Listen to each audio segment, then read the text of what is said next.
So Robert, Ja, leg mal los, oder? ich warte nur auf dich. Nachdem du schon mittlerweile 15.000 Kilometer auf dem RS e-tron GT raufgefahren hast, steht nämlich ein Service an, Leute. Denn wir befinden uns in Berlin, im Audi-Zentrum Berlin-Charlottenburg. Und wir werden heute, ja nicht wir, sondern die Jungs hier vom Audi-Zentrum Berlin-Charlottenburg, werden einen Service beim RS e-tron GT durchführen. Und wir nehmen euch da mit, denn für mich ist es mal wirklich interessant zu sehen, auf was musst du denn achten bei einem Elektrofahrzeug im Vergleich zu einem Verbrennerfahrzeug. Aber bevor wir das machen, Leute, ich würde vorschlagen, wir gehen jetzt da vorne erstmal rein, denn sowas, Leute, habe zumindest ich noch nie gesehen, was hier euch erwarten wird. Und von daher, komm, wir schauen mal rein, oder? Okay.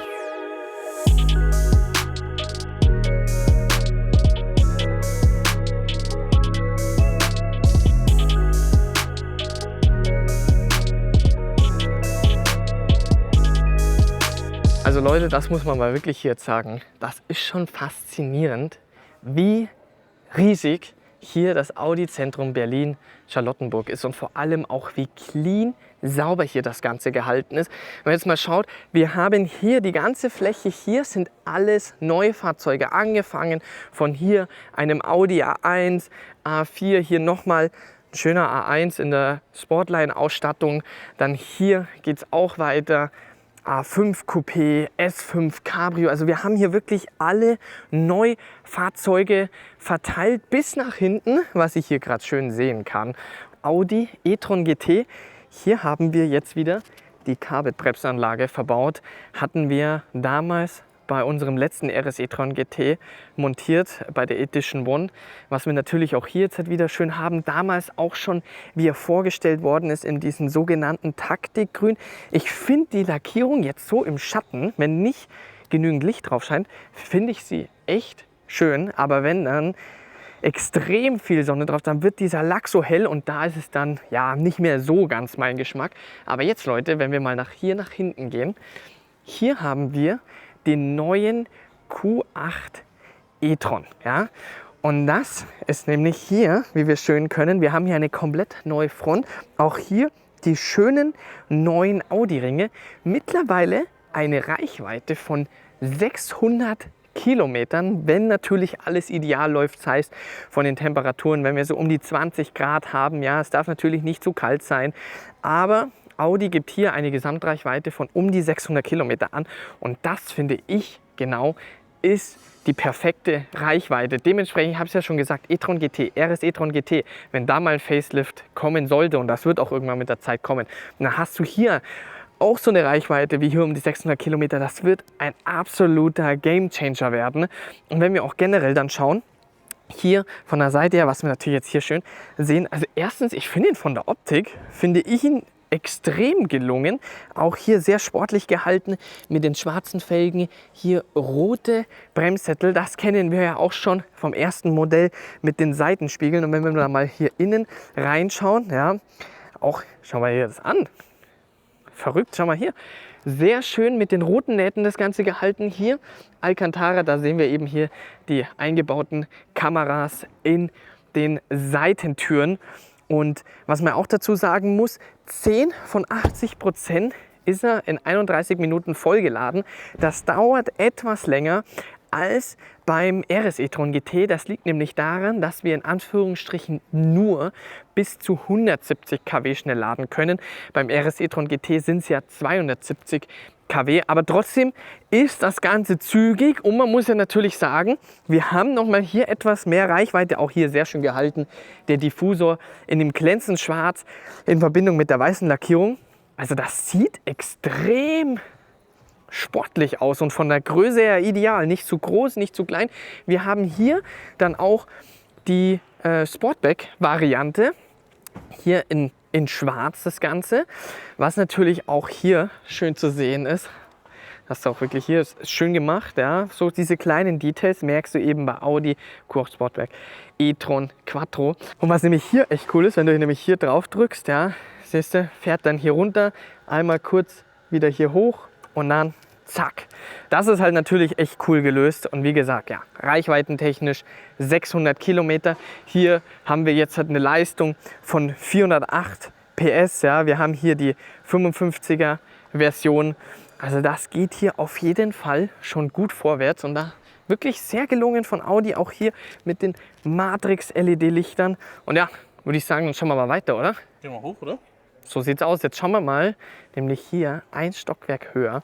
Und zwar, da ist nämlich die Gebrauchtwagenabteilung. Also, Robert, Aufzug oder Treppe? Ich laufe Treppe. Ehrlich, bist du dir sicher? Gut, ich fahre mit dem Aufzug. Viel Spaß. So Leute, und jetzt sind wir hier im ersten Stock angekommen und hier hinten, das sind alles Gebrauchtfahrzeuge. Um die 300 Fahrzeuge stehen hier. Also sowas habe ich wirklich noch nie gesehen. Weil wenn wir mal hier schauen, hier haben wir wirklich so ein schönes S- und RS-Line-Up mit dem SQ7, RSQ8, ja. Hier auch ein sehr schöner TT in mattblau das Ganze gehalten. Wenn wir jetzt mal wirklich hier mal so einen Schnelldurchlauf, ey Leute, das ist schon wirklich verrückt. Sowas habe ich noch nie gesehen.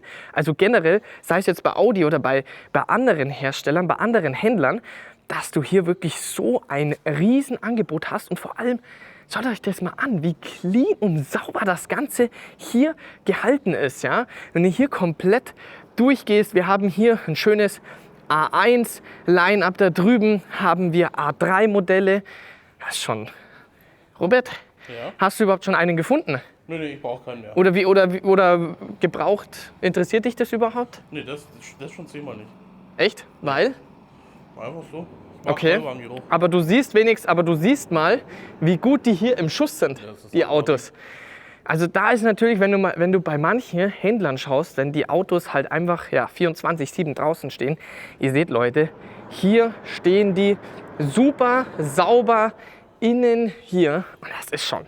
Also das ist hier schon wirklich faszinierend. Also wir können jetzt hier nicht auf jedes einzelne Auto eingehen, Leute, aber einfach nur, um uns mal hier so einen Überblick zu verschaffen, ja. Mal allein dann hier schauen, da drüben haben wir ein paar A7, S7 Modelle, da haben wir A6, A8 Modelle, hier wieder A3 Modelle. Das ist schon, puh. Leute, also ich hab sowas noch nie gesehen. Ich habe sowas wirklich... Zieht euch das mal rein, wie weit es hier geht. Es geht hier immer noch weiter. Es ist unfassbar. Boah, der ist aber auch tight geparkt. Schau das mal an. Schau mal das. Da ist aber wirklich hier noch 1 Zentimeter Platz. Heute. Also da ist aber... Ja, das würde ich mal sagen, das ist sportlich geparkt. Ja. Also Leute, ihr seht, die Wahl an Gebrauchtfahrzeugen ist hier definitiv gegeben. Das ist schon... Das ist ordentlich. Das ist wirklich... Also jetzt, hätte ich niemals gerechnet. Hätte ich niemals gerechnet. Wir sind hier auf Durchreise gewesen, haben gesagt, okay, komm, lass uns doch mal hier Audi Berlin Charlottenburg vorbeischauen. Ja, ich wusste, dass das Zentrum hier recht groß ist, aber dass das hier so groß ist und so eine riesen Auswahl an, sei es jetzt unten Neufahrzeuge und vor allem hier an Gebrauchtwagen angeht, das ist schon wirklich, wirklich faszinierend. Ich würde mal sagen, wir schauen jetzt mal kurz den 2. Stock hoch, denn da soll anscheinend die Auslieferung stattfinden und danach RS e-tron GT Service steht an. Auf jeden Fall. Ja, Robert, da bin ich mal gespannt, was du alles an dem Auto schon aufgearbeitet hast. Ja? Gar nichts. Nix? Nee. Ja, ich glaube, mir sind schon ein paar Themen aufgefallen. Ja? Ist eigentlich faszinierend, Robert. 15.000 Kilometer Ja. in einem halben Jahr drauf gefahren. Ja, das ist ganz normal. Wie ist ganz normal. Ja, als Pendler. Aber daran sieht man ja eigentlich nur, Leute, ich meine, wir sind ja auch hier jetzt nach Berlin hergefahren in dem Fahrzeug. Und es war für mich auch jetzt so das erste Mal wieder ein längerer Roadtrip mit dem Fahrzeug. Was heißt ein Roadtrip? Ja, wir sind von München nach Berlin gefahren. Aber was für mich faszinierend gewesen ist, wir haben das Auto genau einmal geladen, von 10 auf 80%. Und das war innerhalb von 20 Minuten erledigt. Also das ging extrem, extrem schnell. Wir haben durchgehend mit 250 kW geladen. Und dann haben wir das Auto noch mal einmal kurz 10 Minuten geladen.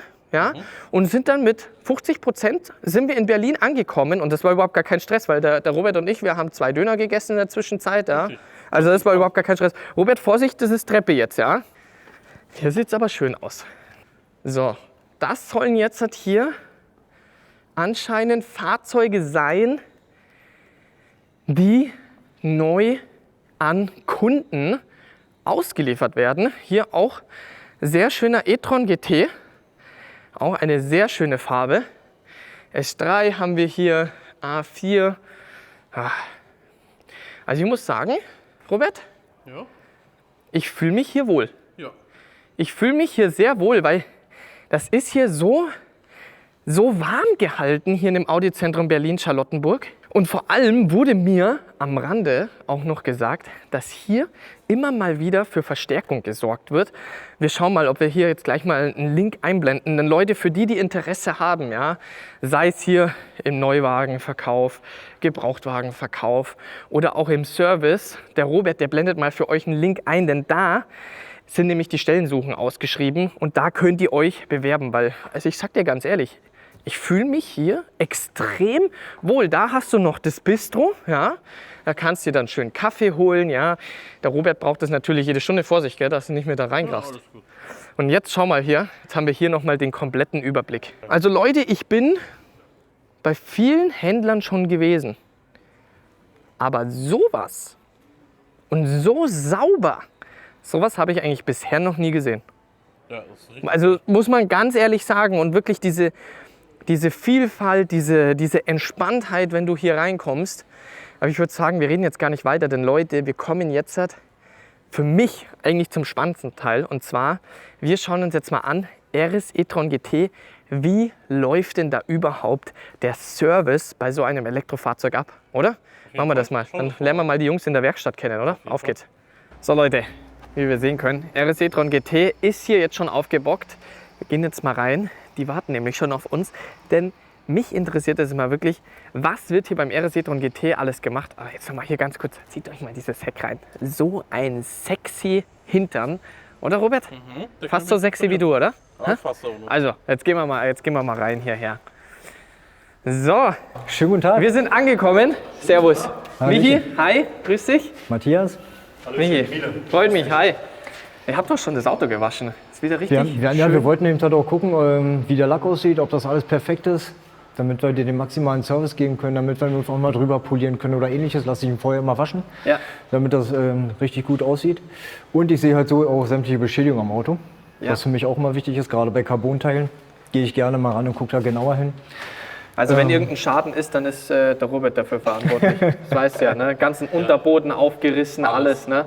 Aber ich glaube, der sieht noch in einem sehr guten Zustand aus. Was toll. natürlich jetzt für mich sehr interessant ist und ich denke für uns alle, wir sind natürlich sehr viel die Verbrennerautos gewohnt. Jetzt haben wir hier ein rein elektrisches Fahrzeug. Bedeutet, jetzt wären so meine Fragen, was erstens wird alles gemacht an dem Fahrzeug und vor allem nach wie viel Laufleistung muss jetzt hier der RS e-tron GT in Service? Wir kommen tatsächlich beim RS GT e-tron nach 30.000 Kilometer zum ersten Service oder 2 Jahre. Ja. Je nachdem, was der Kunde zuerst oder du zuerst erreichst mit dem Auto.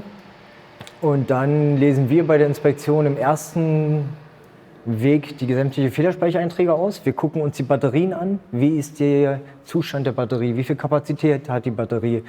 Dann lassen wir das Auto hoch. Das kann ich euch gleich auch noch mal zeigen unter dem Auto. Dafür haben wir nämlich unseren Technical Genius. Der guckt sich die Autos parallel zu uns immer mit einem Fachwissen an, mit einem Meisterfachwissen.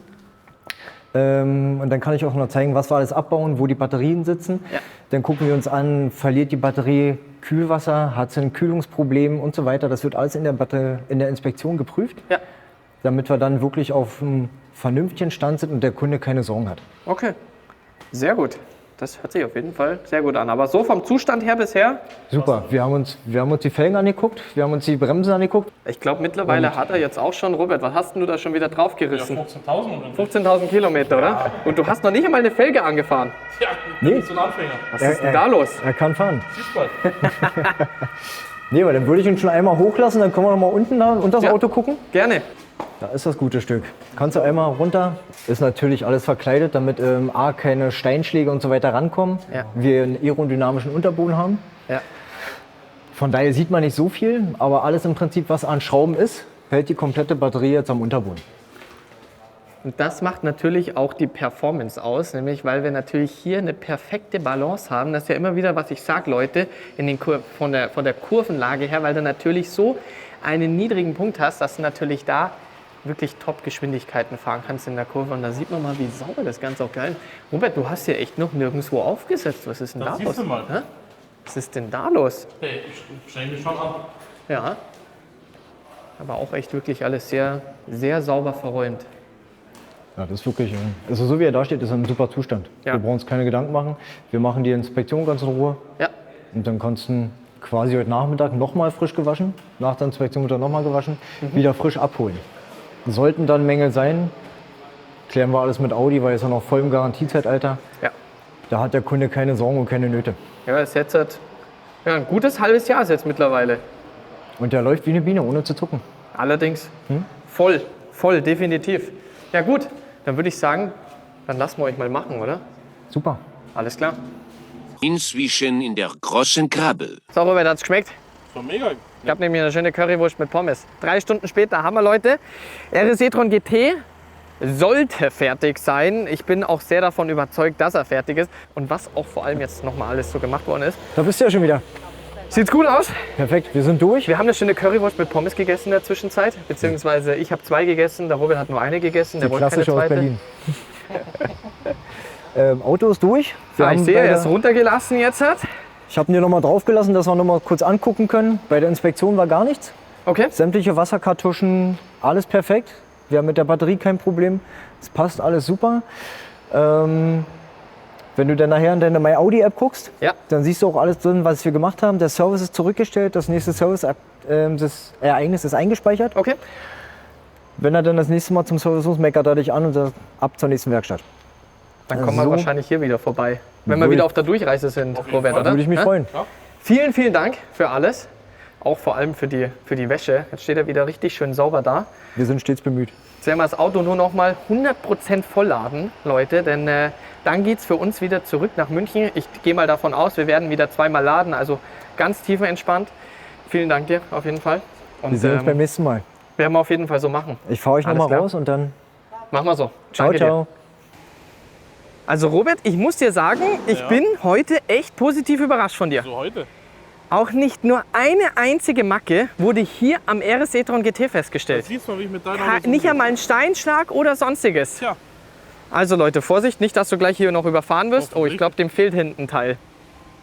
der. Das ist ein gutes Cabrio, oder? Oh, da geht was. Leute, der Tag hier im Audi-Zentrum Berlin-Charlottenburg geht zu Ende. RS e-tron GT wird jetzt noch auf 100% vollgeladen.